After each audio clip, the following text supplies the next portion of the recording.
Honours in Information Systems and Technology Management, Shisha Jaiprakesh Maheshwari.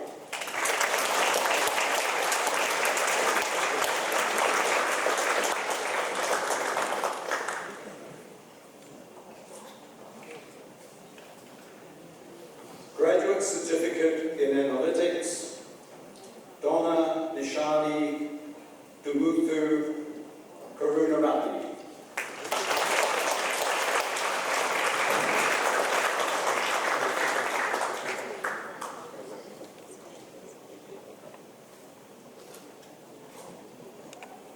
Master of Commerce Extension, Mushkan Dagar.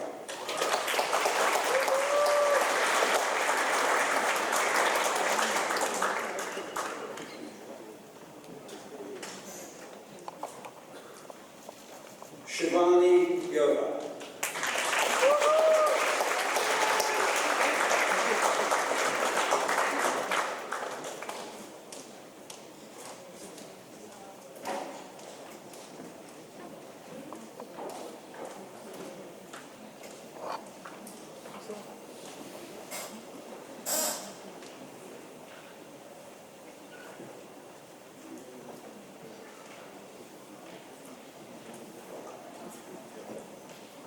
Ladies and gentlemen, the occasional address is to be delivered by Dr. Richard Webby. An alumnus of the University of New South Wales, Richard Webby graduated with a Bachelor of Commerce with first-class honours in 1990 and a PhD in Information Systems in 1994. He subsequently taught and researched at UNSW before moving into applied research and management roles in the United States in 1999. While based in New York City, Richard led technology teams in several startup companies to develop innovative wireless applications, internet services, and online travel businesses. In 2007, he moved to Los Angeles to be the Vice President of Digital Technology for Walt Disney Parks and Resorts. He was appointed as the Chief Information Officer for Disneyland in 2013. Richard returned to Australia in 2018 and served as the Chief Technology Officer at Scentre Group, the owner and operator of the Westfield shopping centres in Australia and New Zealand. In 2019, he resumed his association with this university as a Professor of Practice with the UNSW Business School. In this role, he's presented in the AGSM's Leading Digital Transformation series. He advises on curriculum for the School of Information Systems and Technology Management and serves on the Transforming Women's Leadership Pathways Initiative.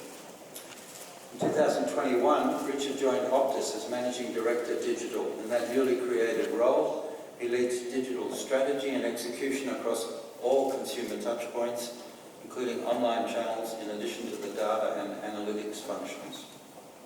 In his spare time, of which I'm sure there's not much, Richard enjoys outdoor activities with his family and serves the community as a scout leader for First Hunters Hill Scouts. Ladies and gentlemen, Dr. Richard Webby.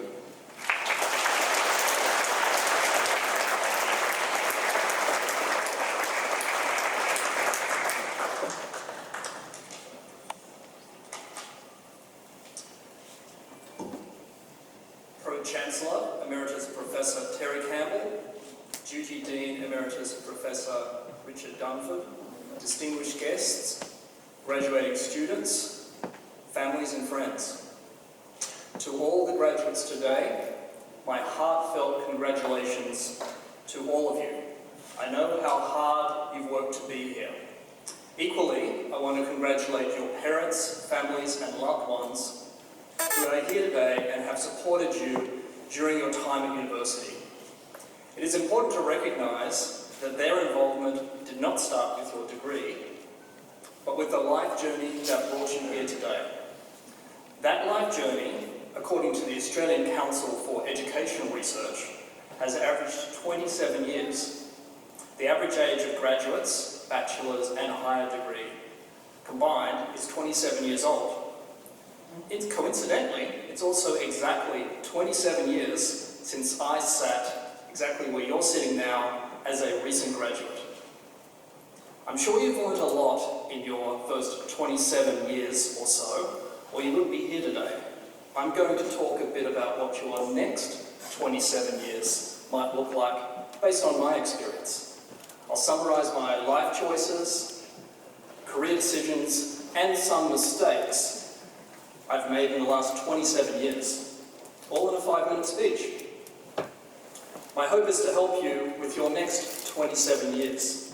There are 3 life principles that have helped me in my journey. The first is, disrupt yourself, but not too much. That may sound odd, but it is about getting out of your comfort zone and taking some calculated risks. Life is about continuous learning and making some changes when you get too comfortable. If you don't disrupt yourself, and you run the risk of disruption happening to you if your skills are no longer relevant. Uni teaches you how to learn, which is ultimately more important than what you've learned. My advice is to make calculated changes in your life based on what works for you. Don't try to change too much all at once. Let me explain further. After my PhD, when I was sitting in the very chairs you are today, I worked as a lecturer and senior lecturer here at UNSW and continued to learn a lot as a researcher and teacher. It was a great experience, but also pretty much the expected path after a PhD. I then went outside my comfort zone and went overseas to Germany and then to the US, where my personal journey took a turn. In the US, I met a wonderful woman who is here in the audience today. She's been my wife for 21 years. And in fact, our anniversary is coming up this Thursday. She's over there in the audience.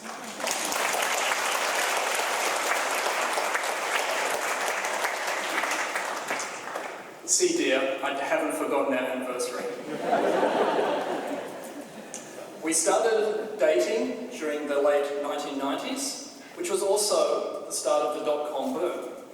So it was a very exciting time to get into a more applied field.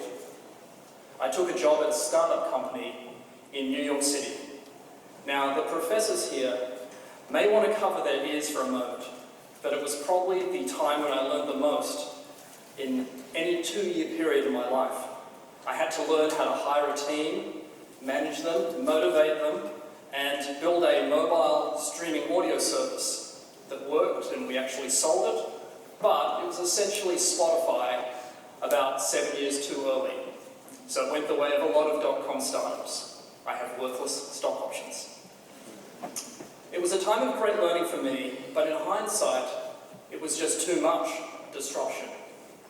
I moved to New York, joined a startup, and got married, all in the same year. 3 major life changes in 1 year put a huge strain on our early marriage. We obviously worked through it, but it was a mistake on my part to disrupt myself too much.